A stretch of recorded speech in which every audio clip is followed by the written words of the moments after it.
I'm sorry. Namo Buddhaya, Namo Dhammaya, Namo Sanghaya. Respected Mahasangha, respected government officials, law enforcement, and hello everyone. Thank you so much for all this love and support that you have shown us.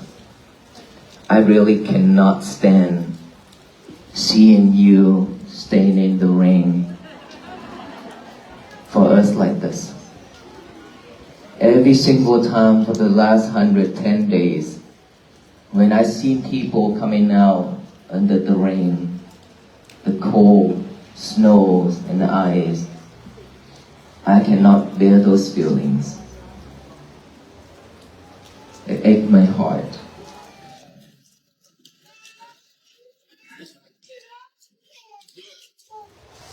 All I can say is, thank you so much. Thank you, and thank you.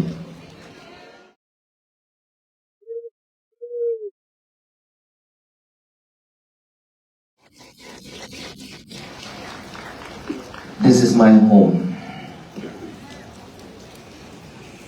After 17 years of ordained to become a monk, this is my home.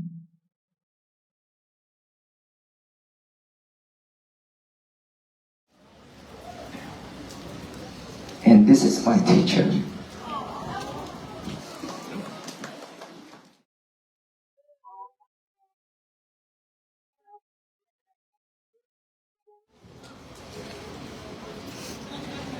Without him, I wouldn't have this day. The waffle piece wouldn't happen. Because of his kindness, by saying yes to my request. And I took on that journey for 111 days. He always stayed behind me for everything that I do. There were days that cold, hot, and rain. He come to support us and stand behind us watching us live it. Dear respected Master, my dearest teacher,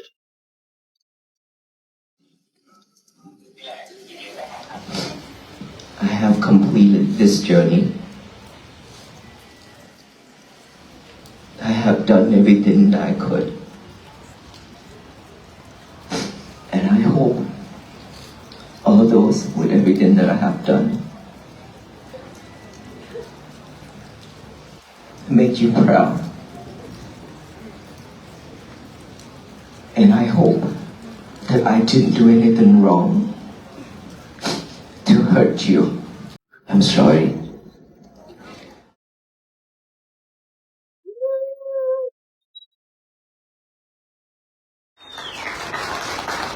Now, I will join you in the rain.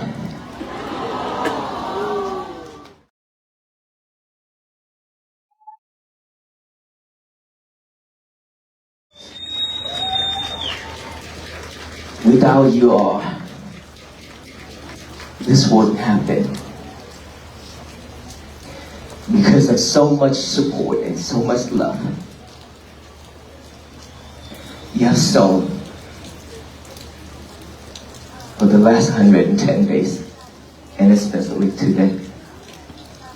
You have traveled far to come here to my home, to welcome us back in this weather. I don't know what I have done in the past to deserve this, but I love you all.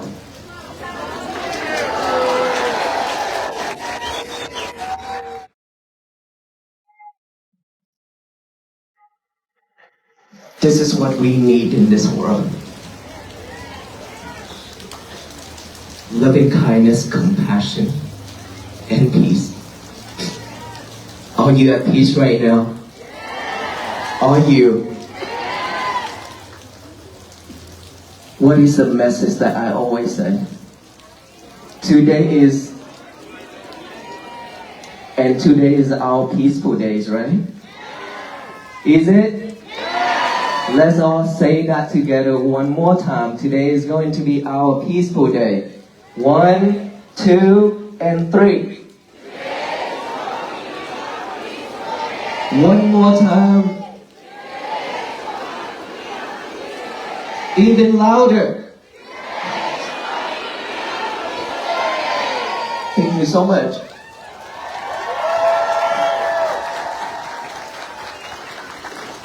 I hope that this moment will live with us for the rest of our life.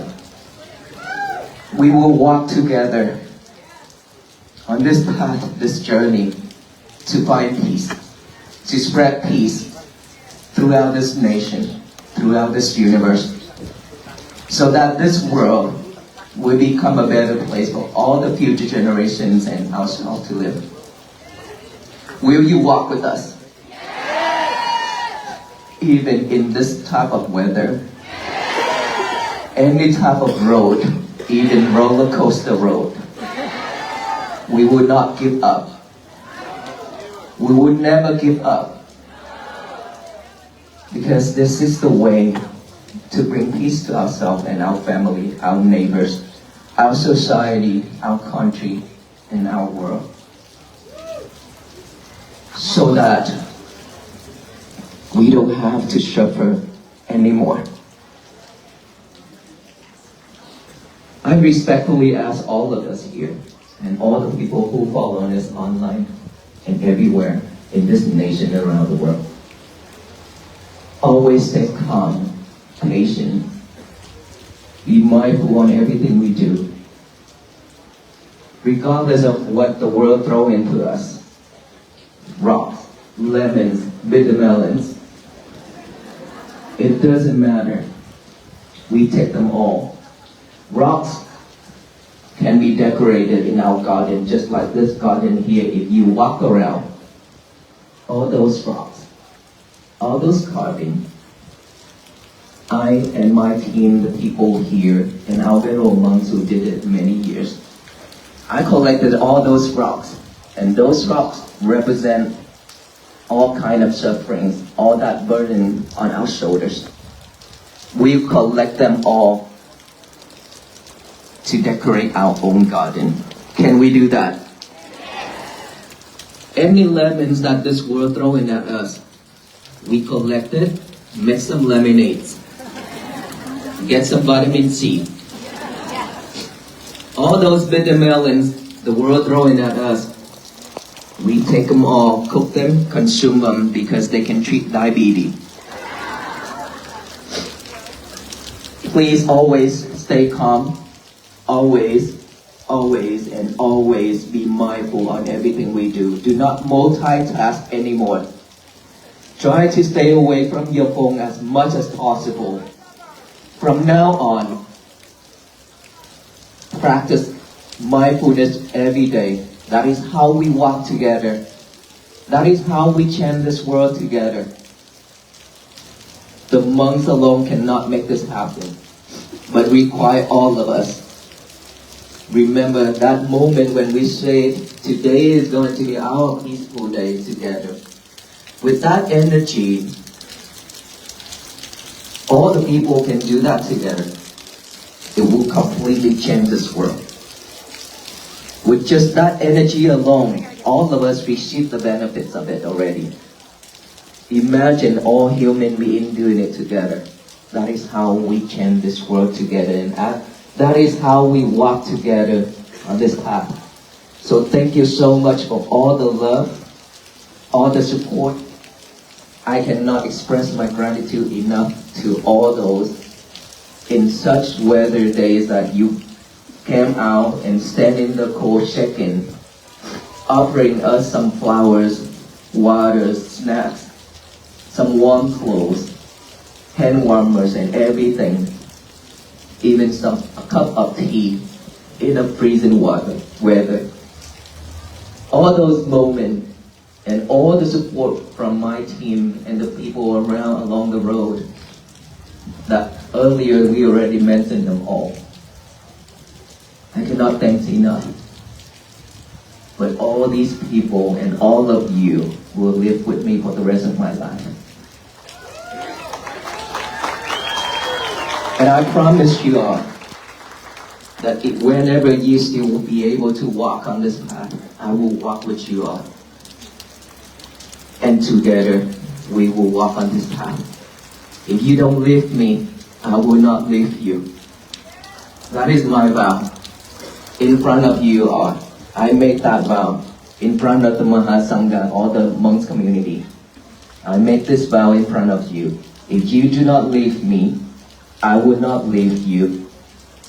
We are as a family who walk together, who love each other, care for each other, to make a difference. Thank you so much, everyone. May you all be well, be happy, and be peaceful. Everyone, at 11 o'clock we have food offerings for our venerables. At noon we have meals for everyone. So please join us in the dining area. But before that, everyone, please put your hands together, and we put our hands together so that we can invite our venerables to head towards the main hall, the meditation hall. We do the blessing for you all first before we go for dana, which is lunch offerings. Please pay attention and put our hands together to receive the benefit of it. Respected Mahasangha, read the blessing. Araniyamanna kusalena yantang santang badang Eja sangkua uja su ajoja samudu adatimanim Sakwa jasu maruaja makin joja san lau kabuan di san den riyuan Kujam bagam gule zuanan nukin tuana cakudang saman Kin ye namin yo mare umavade yom zukino bake minuam Tu sambe santa mawan tu sukitanta ye ke cipana puan Tida samadha varavana masesa dikama ye mahanda va manchimara sakanu katula dinna ye madinna ye jadure masandi amidure putam vasam mame siva sambe santa mawantu sukitanta naparo barang vedana dimanye takata cinang kanji pyaro sanang anika sanyanan yamanya sadung kami jayamata yatani yang buatam mayusam kamuan namanurang kevam misang bapute sumadasang bavaye amarimanang metan jasam balokasing manasang bavaye abarimanang Ago jatiriyang jasam badang abirang asambatang ditang Isinno vasayano maya vatang samigata mito Sadena nindaya brahma metang viharang itama uritin Kamma sila wada sanena sambanno kame subinaya ketang nahi jago gamba sayang gunane iti jayanto bodhiya ole sakyanang nandiwanano ewantang vijayo โหนิจยาสุจยมังคะเลอปาราชิตปันลังเกสีเสมานาวิโมคะเลอภิเสเกสัมมาบุทานังปันโทมะโมนะภิสุนาคาตังสุมังคลังสุมามาตังสุโหติตังสังฆโนสมโหโตจะสุเยทังบรมจาริสุมาดาคินังกายกัมมังวาจากัมมังคินังมานาคินังมโนกัมมังมณีดิเตปาดาคินาบาดังนิกันตวานาลมันธาเทปาดาคิเนมวะดุสัมบะมังกลังราคังดุสัมบะเดวนาสัมบะบุญตานุภาเวนัสดาโสติบวันตุเตบวัตุสัมบะมังกลังราคังดุสัมบะเดวตาสัมบะสังฆานุภาเวนัสดาโสติภวันตุเต. In our tradition, after we do the blessing, we always say Sadhu 3 times, S-A-D-H-U, means I rejoice with this meritorious deed, with all the venerable monks and all the people here. So let us all say that 3 times to get the same benefit. Sadhu, sadhu, sadhu, anumodami.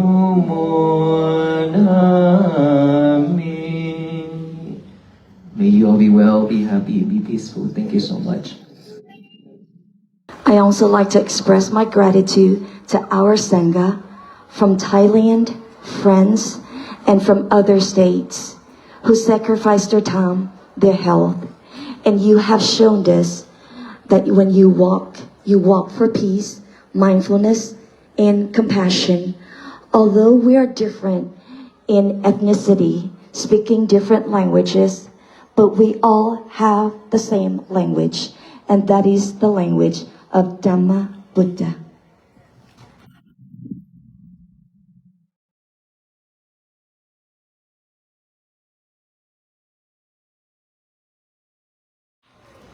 Thank you very much. Thank you all.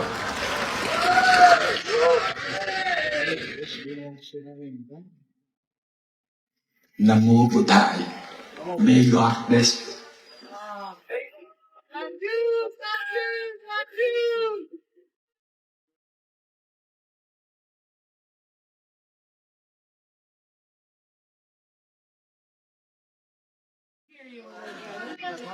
Look, I want to say something. The next person I would like to introduce and welcome to the podium.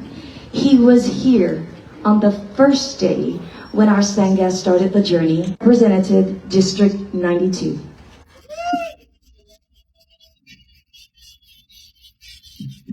Good morning, everyone. I was excited when I woke up this morning, but seeing y'all gives me so much inspiration that love and compassion and peace is still alive in this nation. So thank you so much for being here.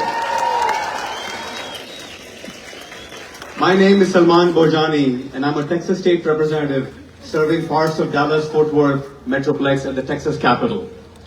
First and foremost, I want to pay my respects to the venerable monks present here today, especially Venerable Bhante Bhikkhu Pannakara and Bhante Budak Ratagna.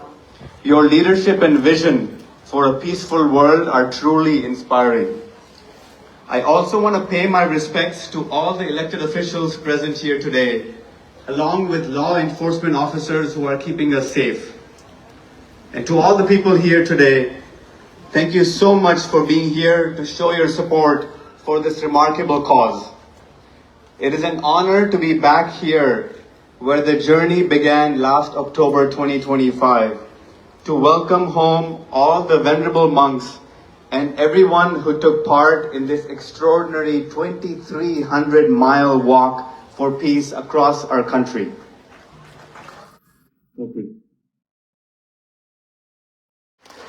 I want to say to the monks that on behalf of your followers and supporters, we are so grateful to welcome you and know that you are safe and healthy back home here. And I want each one of you to know that the state of Texas stands with you, walks with you, and will carry your message of peace, compassion, and love far beyond this movement. Thank you. So there are two of my colleagues at the Texas Capitol. They represent Tarrant County here. Their names are Texas State Representative Nicole Collier and Texas State Representative Chris Turner. They expressed to me their disappointment in not being here today, but they definitely missed out big time. But they have sent their regards and they've wished the monks, the venerable monks, the welcome and welcome home and congratulations for completing this walk.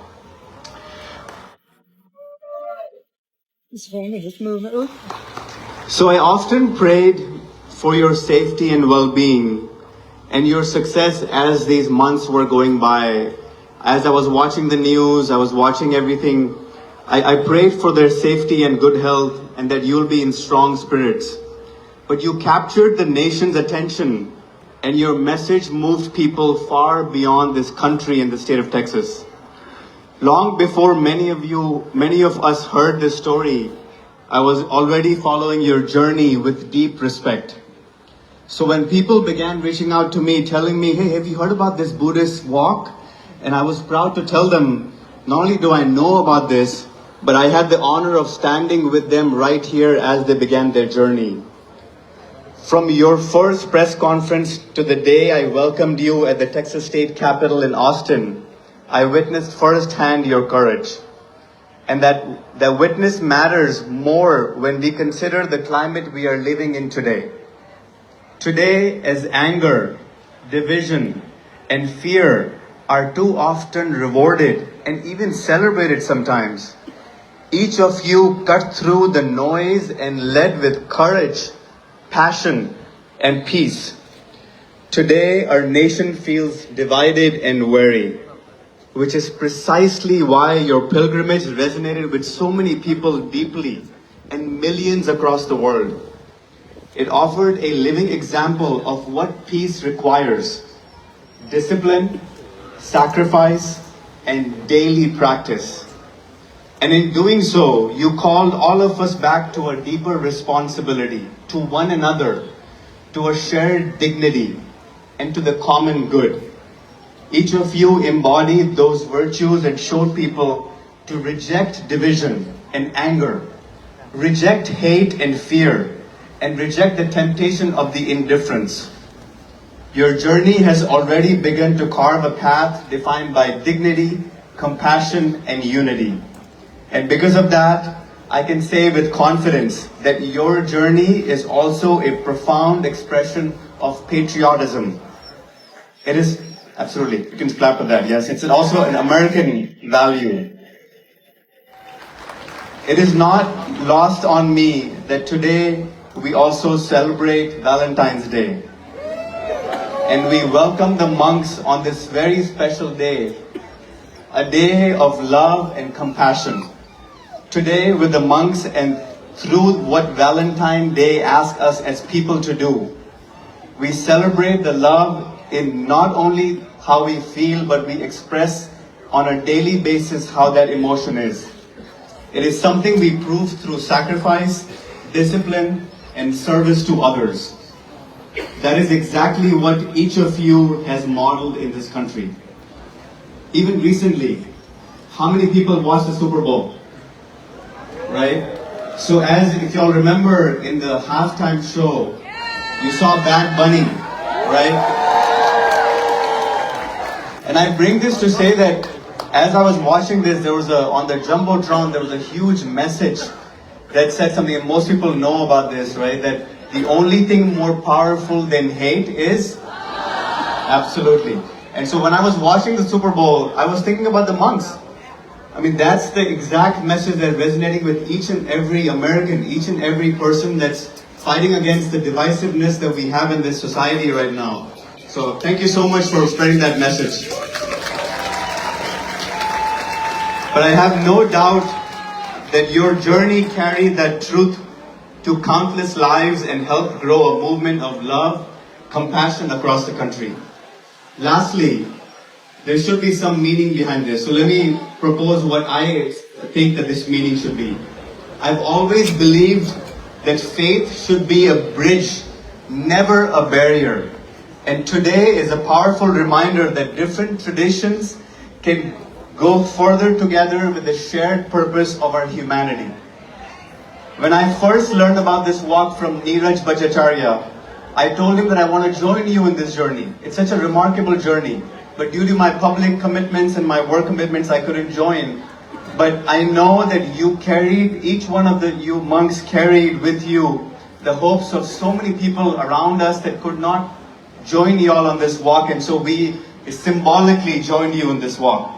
So while we honor you on this journey today, we also commit, and each one of us, let's commit to the monks that we will continue it tomorrow and every day thereafter in our neighborhoods, in our schools, in our houses of worship, in our houses of every day where justice and peace prevails.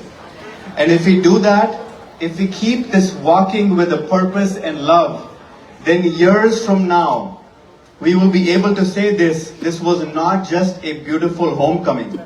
It was the beginning of something bigger, something more powerful that moved the entire nation. Thank you for showing a nation burned with anger and division what it looks like when compassion and love lead the way. Thank you.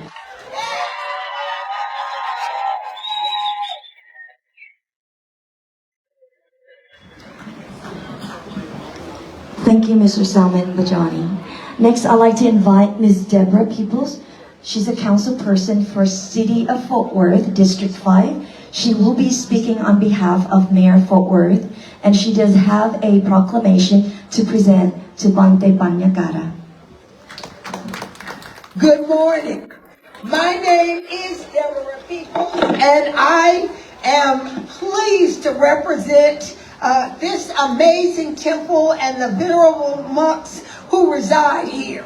But I won't be long because you're standing in the rain and you didn't come to celebrate with me. You came to celebrate these amazing monks.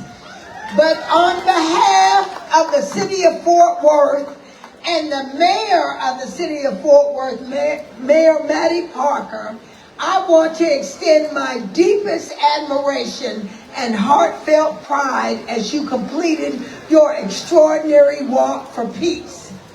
I want to remind you that big visions are realized through small steps.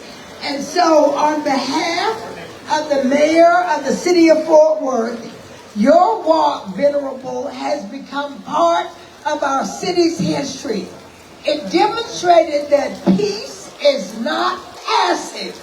It requires discipline, sacrifice, and conviction. And so thank you all for carrying the spirit of Fort Worth to our nation's capital and into the national conversation. You have made our city proud, and your message will continue to inspire generations to come. Thank you very much.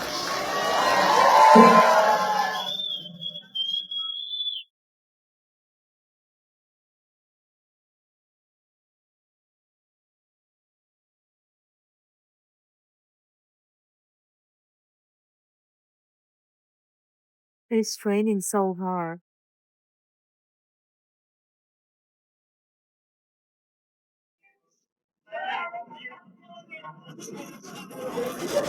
Ladies and gentlemen, next I'd like to invite our Hotham City Mayor, Dr. Ang Chun.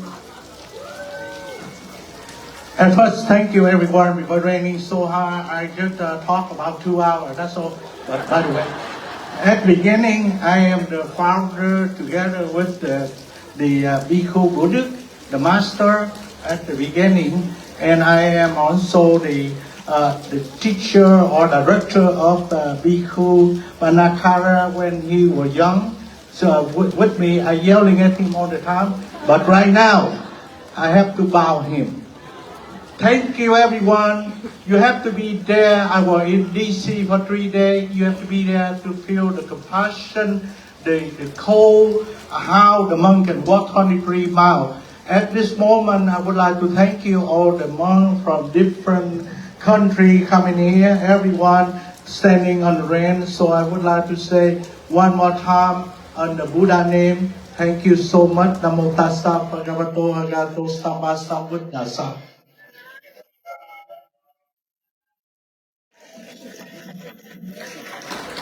Next, I would like to invite Commander Williams from Fort Worth City Police Department. Commander. Good morning. Thank you all for being here. On behalf of Chief Garcia and the Fort Worth Police Department, I wanted to present you with these badges to all of our venerables. I'm not sure if we have enough for each, but if you open them up, we have these small gold badges for each venerable, and then we have that one that you can put on there. Thank you for your courageousness and the walk, and the symbolic purpose of this whole walk was to bring unity and peace across this country. And I think y'all did that. And what beautiful way then to represent the city of Fort Worth and for us to come out here, even in the pouring rain, and welcome y'all back. Thank y'all so much.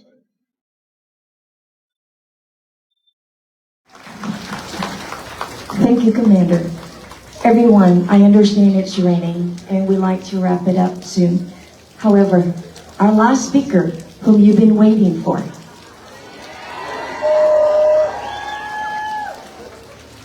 Ladies and gentlemen, please put your hands together for Bhikkhu Pannakara.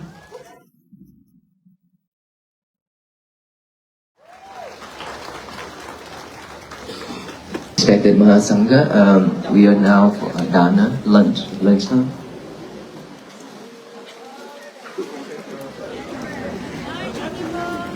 All the Dudanga monks, please go back to the shrine hall to get your bowl. Thank you for everything. Love to you. Satu, satu, satu. Thank you.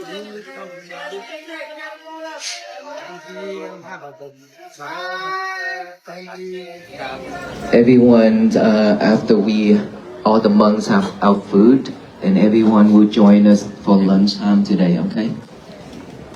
We'll have lunch together.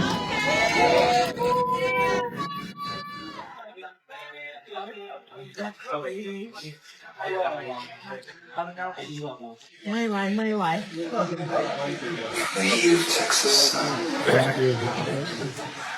cold Virginia sun,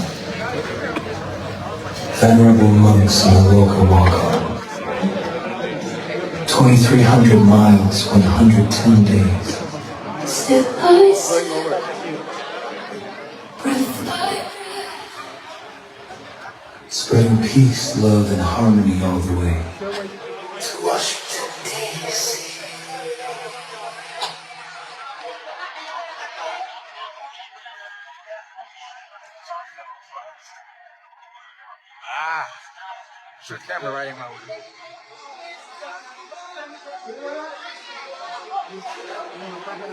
Step by step along the way, mindfulness awakens through our day. Kindness shines in every way. Wind may blow, clouds may roam, every road can lead us home.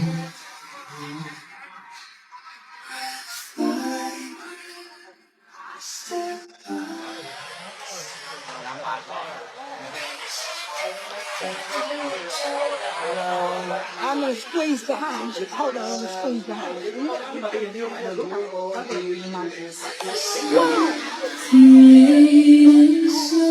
Beyond all odds of the whole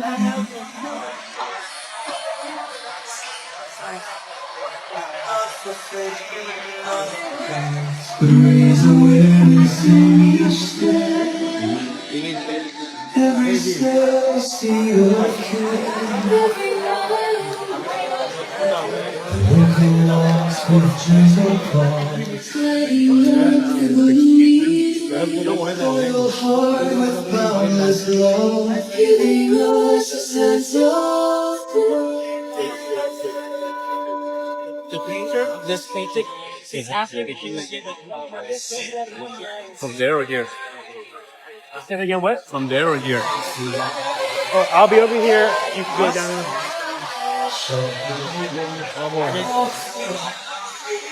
Can you help me bring this out? There you go. So,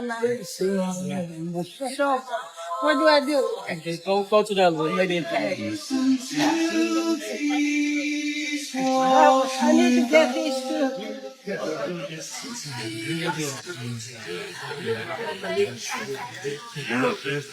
Keep prepping it. Ready?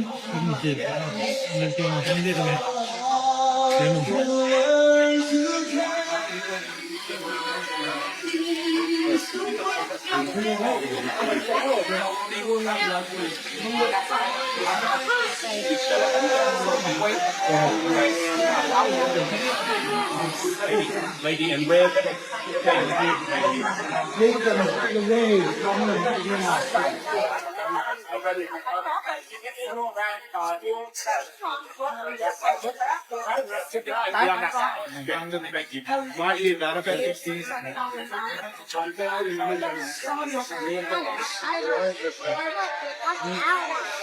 Yeah. Yay! This is Jennifer. This is Becca. This is who the one like all the way.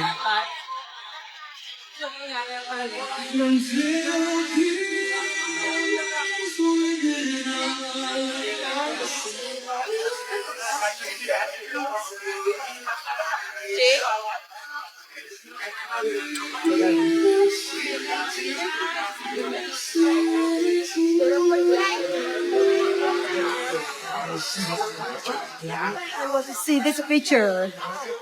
Good mom. Good job, girl. And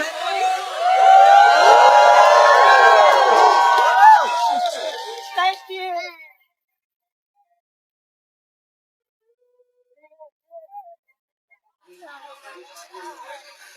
Yeah, thank you. Thank you. Thank you. You will.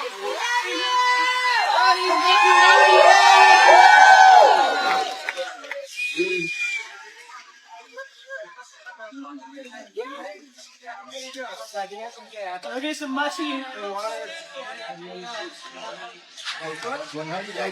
Once again, everyone, thank you so much for coming out today in the rain.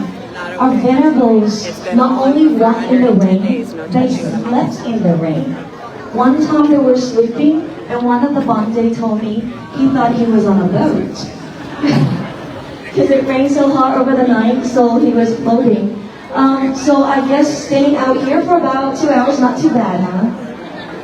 We do have a lot of food, so please, after we have the alms round for our venerables, do join us. We have great things.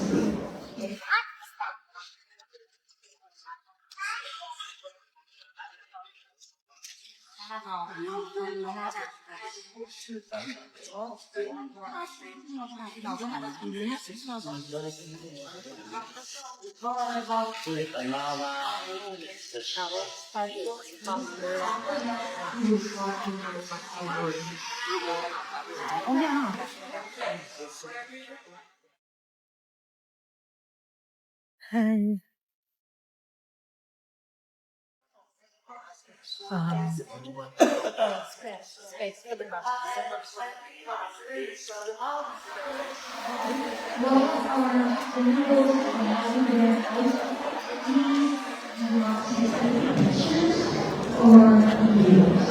No pictures or videos while we're and our meal so we will reach towards that side of the building. Thank you.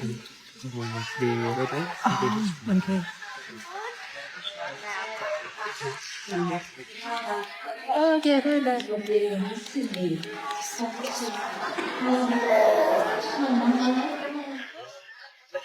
So they just eat whatever somebody puts in. No, I think they might be taking. Oh, maybe because of the Yeah, so like you are crazy. Oh, that's beautiful.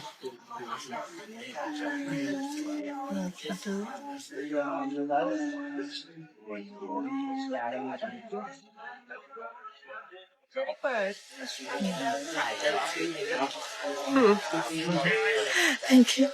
I have flour.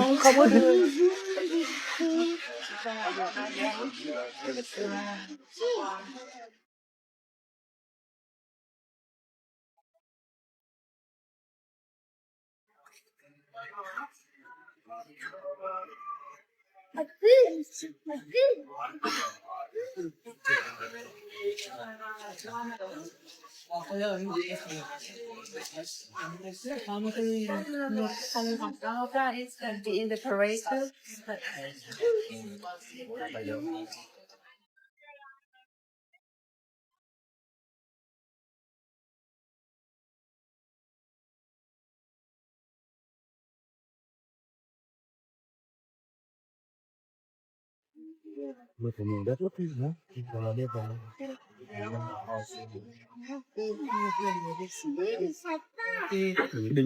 Xin đây đây đây.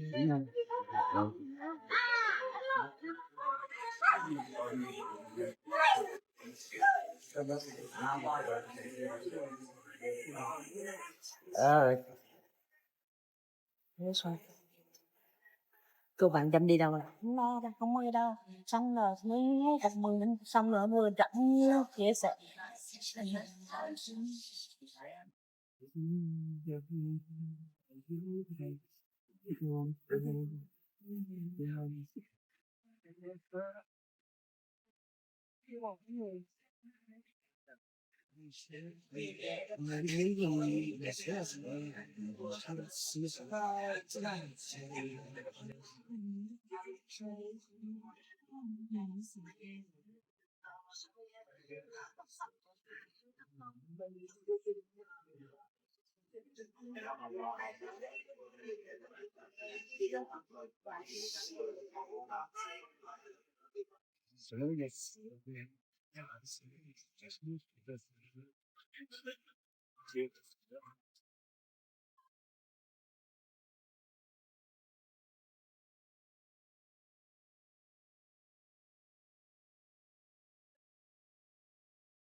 Yes.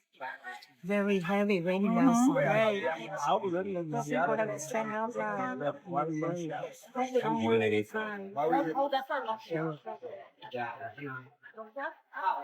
I can put it in so that she can happy. People flower. Okay. Bring it back. You want to put it in the mask? Go back. Okay, I hold the phone. Everyone, Thank you.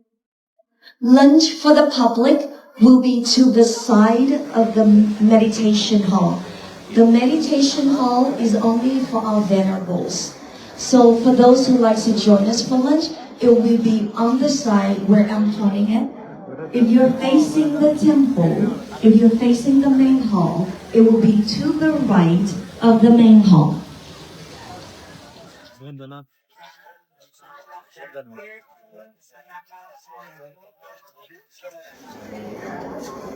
Anh Giang ơi, xin anh Giang đến chánh điện gặp sư Từ Pháp dùm. Anh Giang, xin anh Giang đến chánh điện để gặp sư Từ Pháp. Come on, now. After you. Excellent. That one side. Second one. The door. We are going.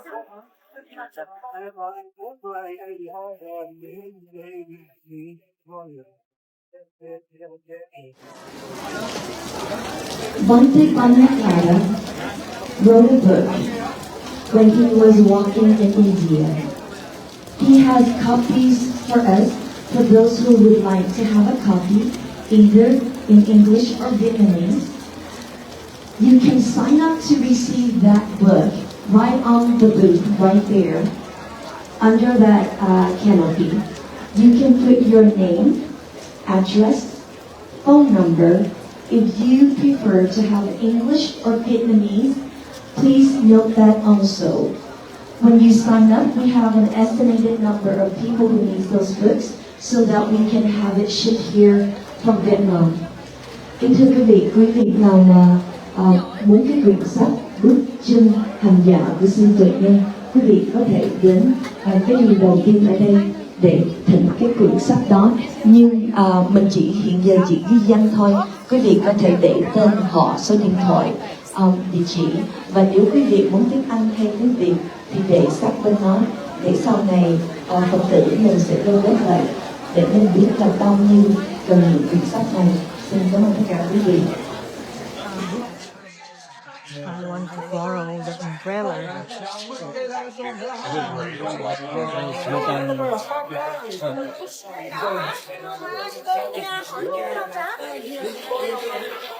Oh yeah, be careful. Oh man.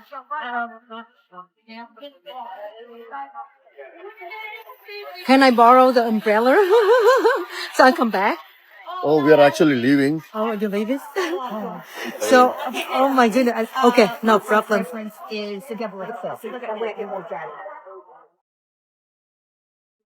So we don't walk around the temple. We're helping my friend.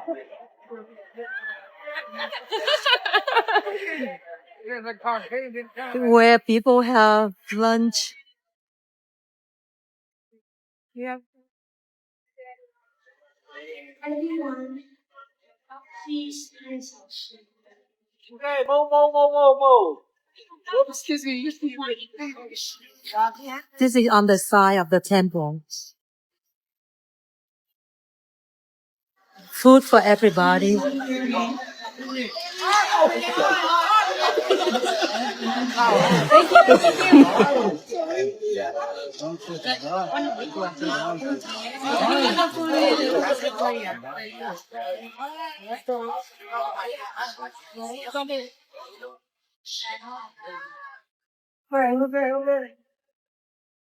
People having lunch. Thank you. Okay. They're in the back of the temple. Have you been with him all the way? Yeah. Yeah, friend of mine. And this is the temple kitchen, and every volunteer here cooks for the monk and for the volunteer. This is the kitchen. They work hard to offer the food. Đây muốn quay cho người ta thấy, ta muốn coi Jennifer. No. Ai cũng muốn No, don't show me. Don't show me. Here, Jennifer. This is Jennifer, right here. For the volunteer.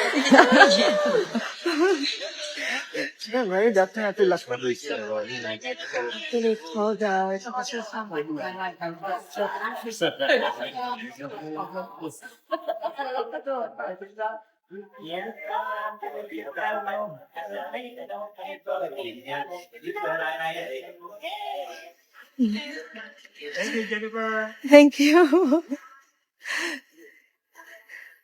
And we walk around a little bit. The temple is raining right now. So it's on the side of the temple.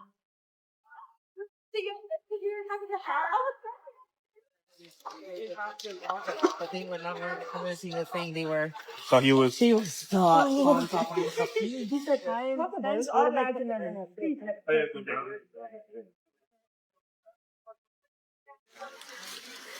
That is the front. And this is on the side of the temple. And mindfulness to rush. You don't want to miss the goodness of you. Gautama Buddha, when he got enlightenment, Dạ thưa tất cả quý vị, hôm nay mình rất rất nhiều đồ ăn rất là ngon. Chiều xin mời tất cả quý vị khán giả.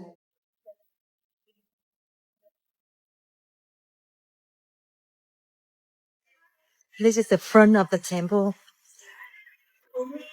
Also, as a friendly reminder, I hope that you inside can hear me. And If you're standing I love outside the this. meditation hall, please make sure you do not take Yeah, pictures thank of you. videos of the monks while we're having their meals. Thank you.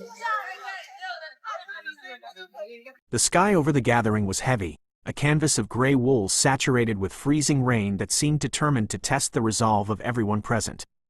It was the kind of weather that usually sends us scurrying for the warmth of our cars or the comfort of our living rooms, hunching our shoulders against the chill and complaining about the inconvenience of the elements. Yet, in this specific corner of the world, something entirely different was unfolding. The rain was falling, yes, but it was being met not with resistance, but with a profound, radiant openness. Venerable Bhikkhu Pannakara, the spiritual leader of the Walk for Peace, stood before the crowd, soaking wet, his robes clinging to his frame, having just completed a journey that defies the modern imagination. For 110 days, he and his fellow monks had walked. They had traversed 2,300 miles, moving step by mindful step across the vast and changing landscapes of the United States. They had walked through the blistering, dry heat of the Texas sun, feeling the asphalt burn through the soles of their shoes. They had walked until the seasons turned, finding themselves enveloped by the biting frost and snow of Virginia. And now, at the end of this physical odyssey, they arrived in Washington, D.C., not to a fanfare of trumpets or a dry, comfortable auditorium, but to a freezing downpour. In a conventional narrative, this would be the moment to speak of exhaustion. It would be the moment to list the grievances of the road, the blisters, the fatigue, the hunger, the shivering cold. But as the venerable monk looked out at the sea of supporters standing in the rain with him, he did not speak of his own suffering. Instead, he spoke of his heart being eaten by gratitude. "I really cannot stand seeing you staying in the rain for us like this," he confessed, his voice trembling not with cold, but with emotion. "It ate my heart." This raw, beautiful admission captures the essence of a profound spiritual truth that we so often miss in our daily lives. The journey to peace is rarely sunny. It is often wet, cold, and uncomfortable. We tend to think of peace as a destination, a tropical island of the soul where the conditions are perfect, the sky is blue, and the struggle has finally ended. However, the Walk for Peace teaches us that peace is not the absence of rain. It is the warmth we generate while standing in it. It is the ability to look at a gray sky and feel overwhelmed not by the gloom, but by the love of the people holding umbrellas. The monk's first instinct was not to seek shelter for himself, but to thank those who stood in the storm with him. In doing so, he reminded us that our capacity to bear witness to each other's presence is stronger than any weather the world can throw at us. The physical arrival was significant, but the real arrival happened in that moment of shared vulnerability, where the boundaries between the walker and the witness dissolved into a single feeling of gratitude. He showed us that we do not need to wait for the storm to pass to open our hearts. We can open them right in the middle of the deluge. As we navigate the unpredictable and often treacherous terrain of our own lives, we are frequently weighed down by burdens far heavier than a soaked robe. We carry the invisible knapsacks of our history, the rocks of past traumas, the sharp stones of daily stressors, the gravel of petty annoyances, and the boulders of future anxieties. In the modern pursuit of happiness, we are conditioned to view these burdens as errors. We are told to drop them, to ignore them, to medicate them away, or to find a way to numb the pain they cause. We treat suffering as an intruder that must be evicted before real life can begin. We spend so much of our energy trying to curate a life that is free of difficulty, believing that if we can just smooth out the rough edges, we will finally be happy. Venerable Pannakara, however, offers a radically different, transformative approach to the heavy things we carry. Standing in that garden, surrounded by the physical manifestation of his philosophy, he points to the stones that line the path. All those rocks represent all kind of sufferings, all that burden on our shoulders, he explains with a gentle wisdom. We collect them all to decorate our own garden. This is the alchemy of true mindfulness. It is not a rejection of the hard parts of life, but a creative repurposing of them. He does not say we should throw the rocks at others, nor does he say we should be crushed by them. He says we should use them to decorate. Imagine for a moment looking at your deepest struggles, the grief that brought you to your knees, the failures that stung your pride, the heartbreaks that felt like endings, and seeing them not as debris to be cleared away, but as the foundational stones of a beautiful, unique garden.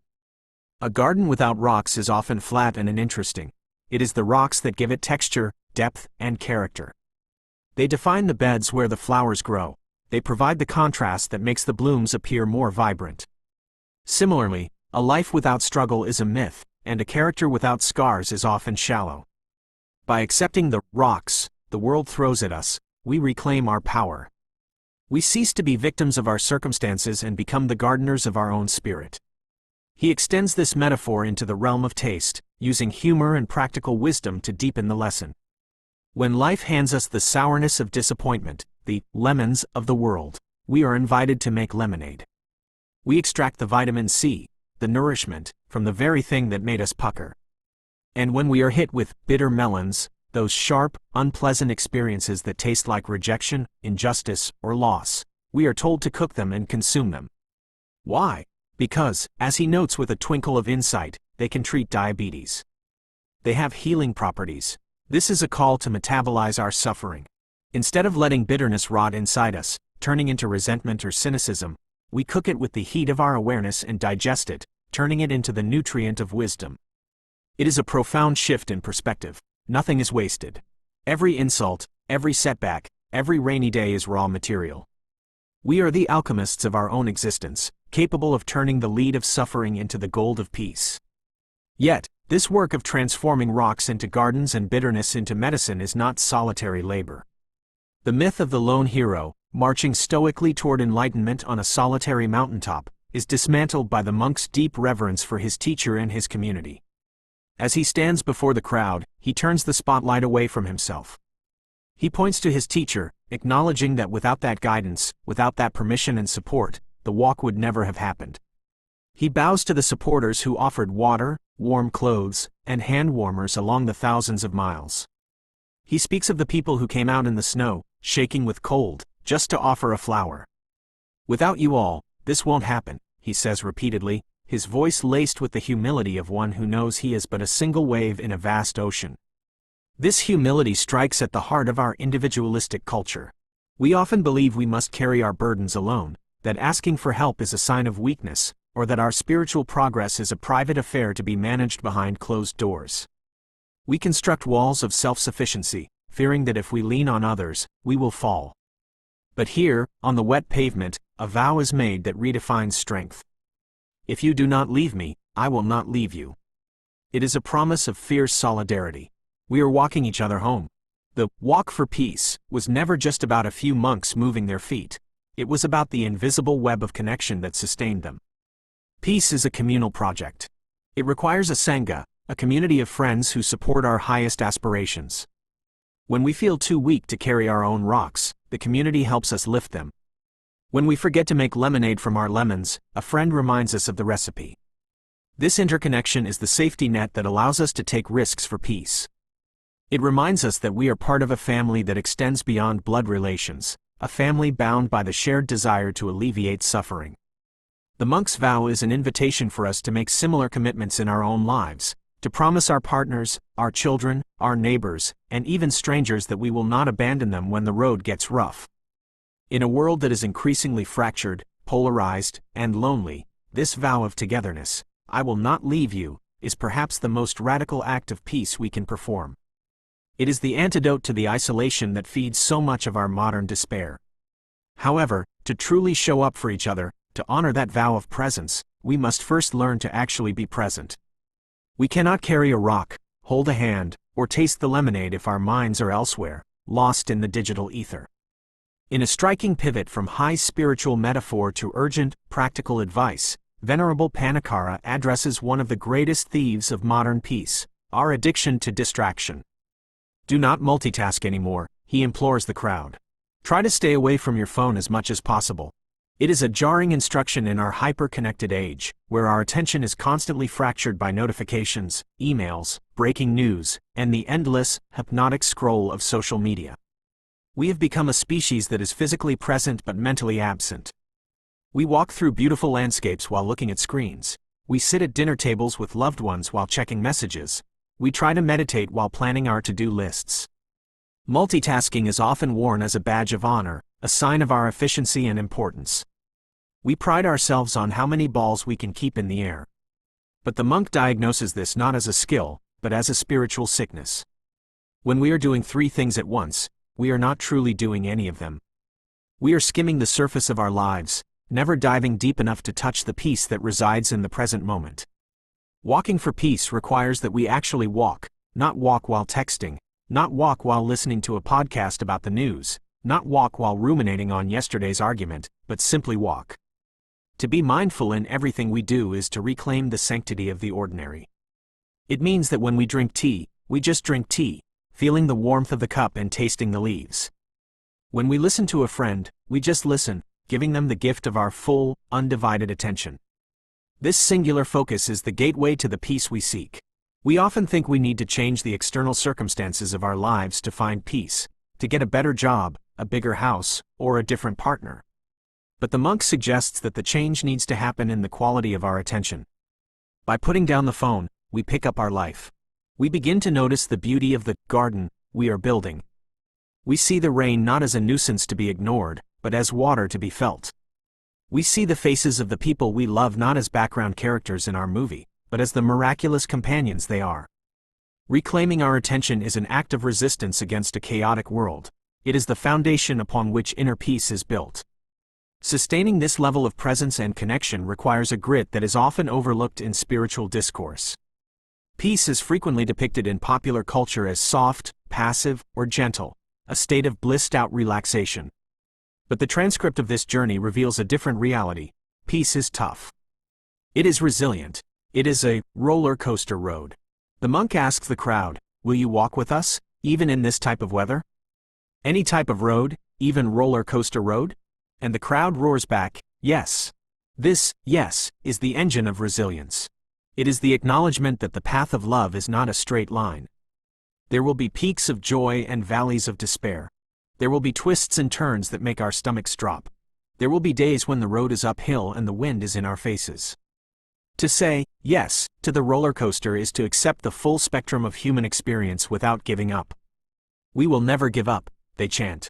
This determination is crucial because the forces of division, anger, and cynicism are strong. It takes effort to remain kind when we are tired. It takes strength to remain patient when we are frustrated. It takes courage to keep walking when the destination seems impossibly far away. The monk's journey of 2,300 miles was physically grueling, a testament to the fact that spiritual endurance is just like physical endurance. It is built step by step, mile by mile. We build this resilience by refusing to be fair weather practitioners. If we only practice peace when the sun is shining and the road is flat, we are not truly practicing. We are merely enjoying the scenery. True practice begins when the storm hits. It begins when the road turns steep. By committing to the roller coaster road, we prepare ourselves for the inevitable ups and downs of life. We learn to ride the waves of change rather than drowning in them. We understand that a difficult day is not a failed day. It is just a steep section of the path. This, yes, creates a reservoir of inner strength that allows us to face the bitter melons and the heavy rocks with a sense of adventure rather than dread. This resilience is fueled by the power of our intention, specifically the intention we set for the immediate present. Throughout the gathering, a powerful mantra echoes, spoken by the monk and repeated by the people. Today is going to be our peaceful day. Notice the phrasing. It is not, "Someday we will find peace," or, "I hope the world becomes peaceful in the future." It is a declaration about today.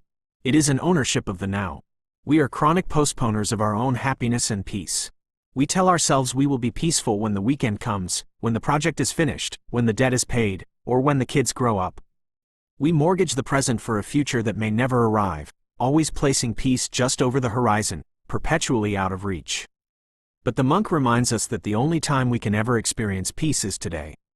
The past is a memory, the future is a fantasy, the present is the only reality we have.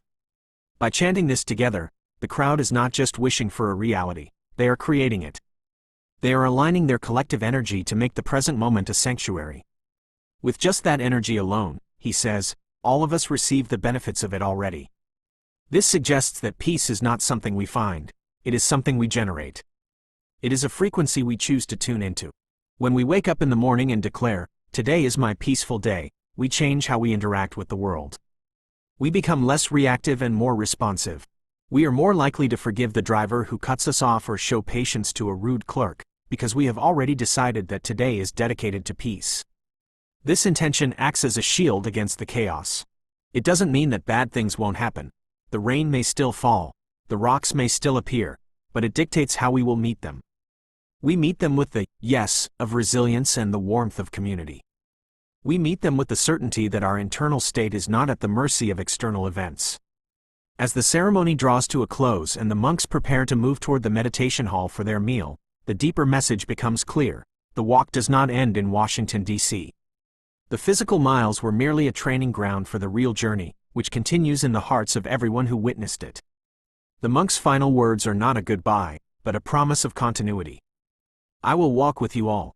Together we will walk on this path. The walk for peace is a metaphor for the rest of our lives. Every morning we wake up, we are lacing up our shoes for another leg of the journey. We step out into a world that may be rainy, cold, or hostile. We will encounter rocks that burden us and lemons that sour us. We will be tempted to bury our heads in our phones and disconnect from those around us. But we carry the blueprint for a different way of being. We know now that we can pick up those rocks and build a garden.